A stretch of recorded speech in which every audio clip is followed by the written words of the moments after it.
ہمارے نبی صلی اللہ علیہ وسلم کے ایک صحابی جن کا نام حضرت سفینہ رضی اللہ تعالی عنہ تھا، ایک دفعہ ایک کشتی میں سوار ہوئے۔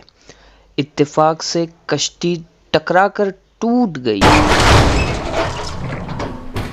حضرت سفینہ ایک تختے پر بہتے ہوئے چلے گئے۔ کچھ دیر کے بعد تختہ ایک کنارے پر لگ گیا۔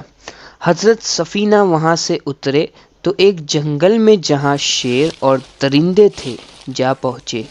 ایک شیر نے جب آپ کو دیکھا تو آپ پر حملہ کرنے کو دوڑا۔ حضرت سفینہ نے پکار کر کہا، خبردار اے شیر، دیکھ میں رسول اللہ صلی اللہ تعالی علیہ وآلہ وسلم کا غلام ہوں۔